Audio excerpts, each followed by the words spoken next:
A pandemia da Covid-19 assolou o país, deixando inúmeras famílias em luto, profissionais da saúde em exaustão e estudantes em sobressalto.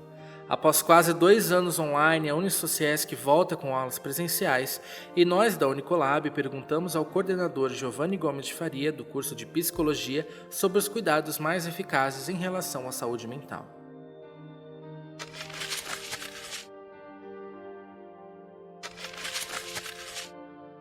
Olá, meu nome é Giovanni Gomes de Faria, sou psicólogo de formação, mas sempre que me pedem para fazer uma apresentação, eu gosto de me apresentar como um trabalhador da saúde mental. Isso me define muito, porque isso é o que eu faço antes de qualquer coisa, e as demais atividades às quais estou envolvido sempre é em prol do desenvolvimento de saúde mental. Estou como coordenador dos cursos de Psicologia e Pedagogia da Unisociesc, tanto em Jaraguá do Sul quanto Joinville. E especificamente aqui em Joinville estou há 9 meses, mas em Jaraguá do Sul já estou há 4 anos exercendo a função de coordenação. E já sou professor universitário há 17 anos.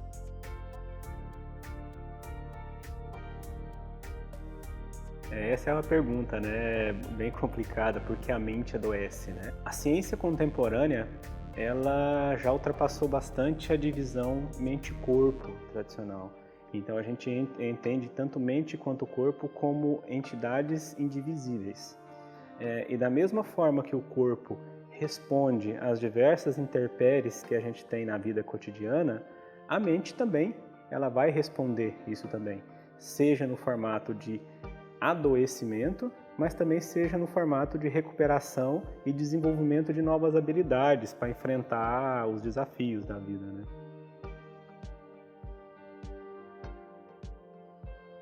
Os principais cuidados que a gente precisa ter para a preservação e manutenção da nossa saúde mental é estar em dia, se assim a gente pode dizer, com uma faxina mental.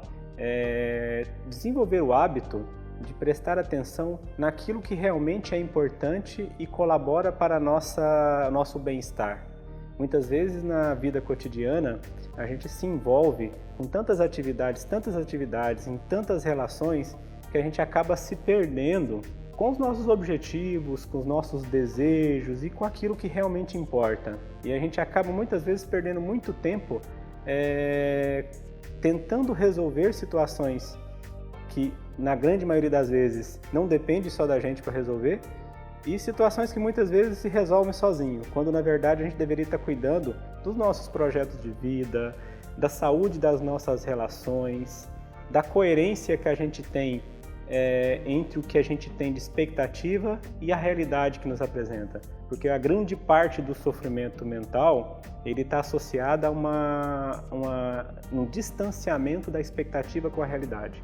A gente fomenta, muitas vezes, desejos que estão muito além daquilo que a realidade nos oferece. Então, uma boa forma de se promover saúde mental é a gente poder fazer essa faxina mental, ver o que é importante, aquilo que a gente deseja e de ver o que a gente tem como possibilidade de execução na nossa realidade.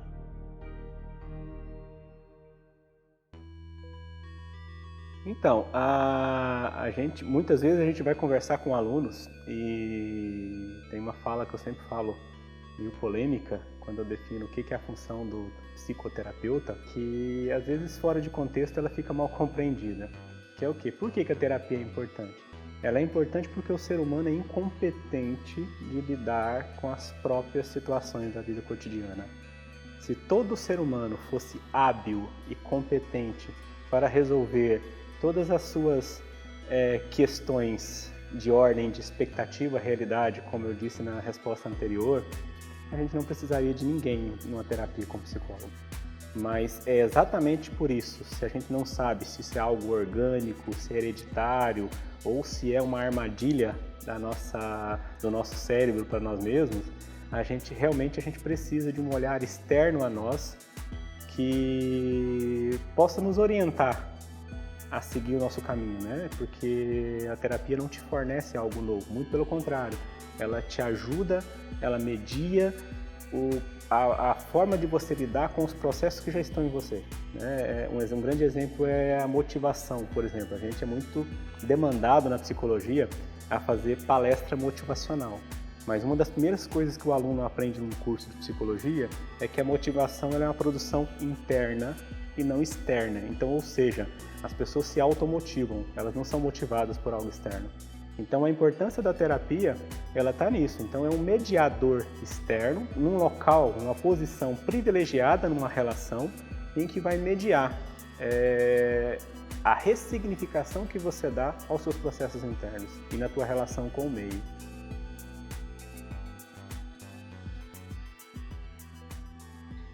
A pandemia, ela veio como um choque de realidade, né? Não falo por outros países, mas falo pela nossa realidade de Brasil.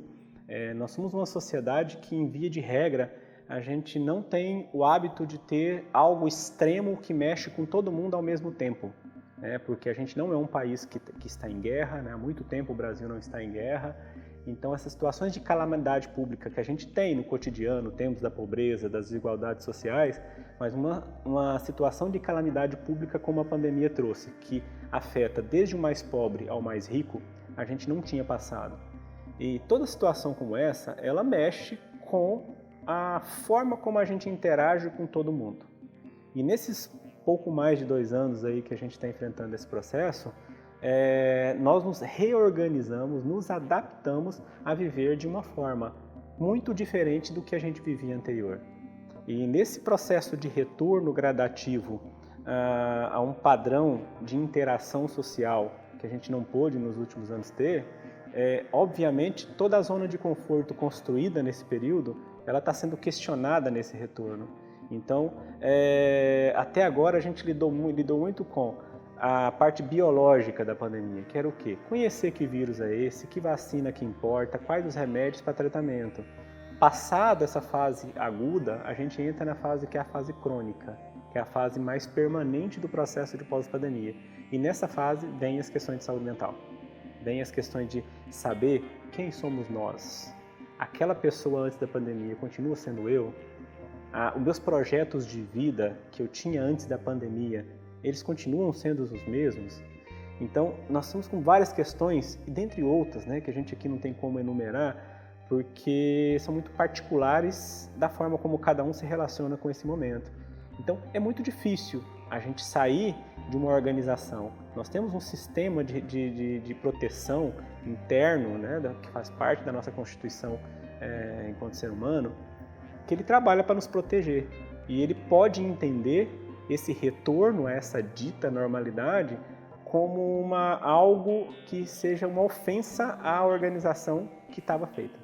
Então, esse processo de readaptação, eu não digo nem que ele está sendo, né? Ele será durante muito tempo ainda muito complicado.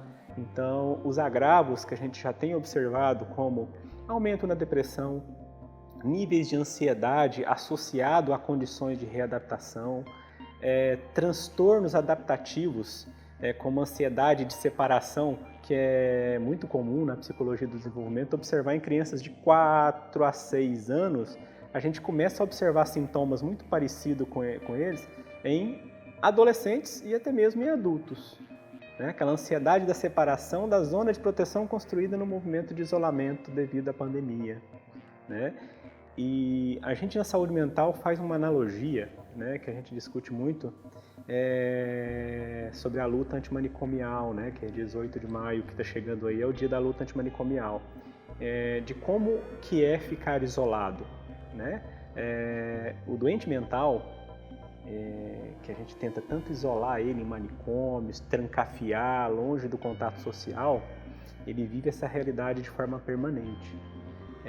A pandemia, por outro lado, ela fez com que todos nós, em algum momento da pandemia, fôssemos cerceados da liberdade de ir e vir, e termos que ficar confinados. A gente experimentou, mesmo que por um período de tempo e com uma proteção social infinitamente maior do que a de esquizofrênico, por exemplo, mas a gente experimentou o que é ser isolado socialmente e do quanto isso é ruim. Né? Isso a gente hoje na saúde mental é até um apelo que a gente faz às pessoas para quem defende manicômio, quem defende trancafiar o usuário da saúde mental, a quem defende acorrentamento, né?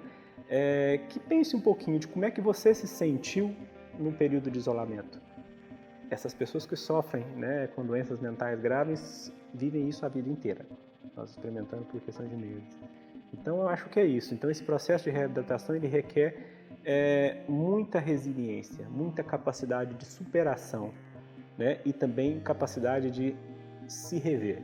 Voltando lá atrás ali, a capacidade de você fazer a faxina mental, né, rever os seus objetivos, revisitar as suas relações, retomar relações que você às vezes achava que estava largada, não precisava mais.